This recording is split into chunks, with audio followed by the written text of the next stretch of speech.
Good afternoon, everyone. My name is Khozem Merchant from Pearson. Perhaps if I could just give a little context to Pearson, and it might just make the next 2 minutes a bit more relevant. Pearson's the largest education services company in the world by a fair margin, and in the past couple of years we've been doing quite a lot of interesting things in India. One of those things in the context of this panel, this discussion, is skills training, which we do an awful lot of around the world, supported by accreditation and awarding. And we set up a skills venture, a joint venture with our very good local partners a couple of years ago, and that's now beginning to gather steam. And it's the timing has been very benign, as I think you all know, because the strategic importance of skills and the financial support from the public exchequer has now come to one in a very nice convergence. So there's a lot of, an awful lot of public funding of supporting the expansion of capacity in skills in India, and it's represented by the National Skills Development Council. So it's happening because there is now an indisputable recognition of the shortage of skills being a real competitive drag on Indian growth. And that's why the government stepped in with a $500 million purse to support the expansion of skills capacity. And that's why we've moved in along with a lot of other very fine companies who are providing skills. One of the points that has come out at the top of the skills debate, and in fact at the top of any kind of professional education debate, has been the efficacy of skills training, and therefore how you assess it, how you accredit it, how you award it. And the importance of that has been underlined by some of the by the very requirements that the NSDC is laying down. And the intent behind that is to address one of the big structural problems in the labour market, which is that skills and people are not very mobile in India. One of the reasons why they're not very mobile is because of the lack of accreditation. So what we have brought to this particular activity and to this particular venture is accreditation from one of our operating companies around the world, and we've applied it to this context. So that's a very, very big and significant differentiator in the market. It means, for example, that people trained in Kerala can go and work in Kashmir or in Dubai or anywhere else armed with accreditation. And that's the important thing. Skills training, and the number, as we all know, that's required is about 220 million people, young people, need to be reskilled by about 2022. So the numbers are huge, but those new attributes need to be measurable and now mobile. I'm just going to make 3 or 4 points which I think probably go to the heart of the issue, and I'll pass it on to my colleagues on the panel.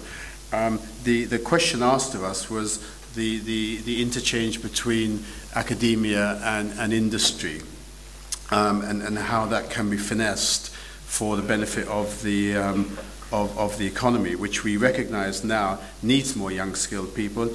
Without it, it's impairing competitiveness and hurting growth.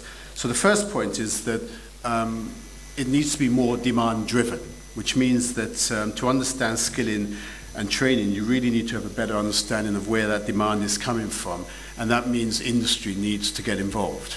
The construction industry, the services industry, and so forth. This economy, as you all know, is 60% services driven. So that's a huge chunk of economic activity here that needs to participate in skills training. So without that participation, the training is not going to be demand driven, and it'll be training in a vacuum, which won't do anyone any good. More needs to be done by industry, and the second point, in participating in conceptualizing and building curriculum in higher education. We've learned from the IT industry in the 1990s how inappropriately trained individuals from very fine colleges such as the IIT Institute arrive at IT services companies inappropriately trained. And particularly as that industry became more consumer-facing with consultancy, they were in real trouble. The McKinsey report, which is now has a sort of a seminal role in our understanding of this, noted at one time that 25% of IIT graduates were coming out were unemployable. And this is a point that's been reinforced by luminaries since then. So industry needs to be more involved, and particularly at the higher end education, where it can help shape the curriculum and apply the focus on vocational training. That leads logically onto the next point, which is that should industry and companies in particular be setting up learning institutions? There are a number of colleges already, there are a number of businesses already which have declared their interest in setting up the equivalent of universities or institutes where the quality of their inputs into curriculum will be really finely tuned to the requirements of industry. So that's one step that is very keenly being felt now.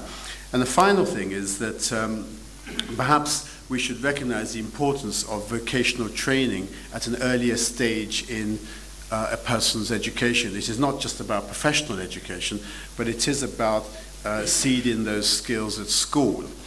And as we speak, in fact, that first move is being made by the government to introduce vocational skills in the school's curriculum, which overcomes a huge sort of social and intellectual barrier that's held that development back for many, many years.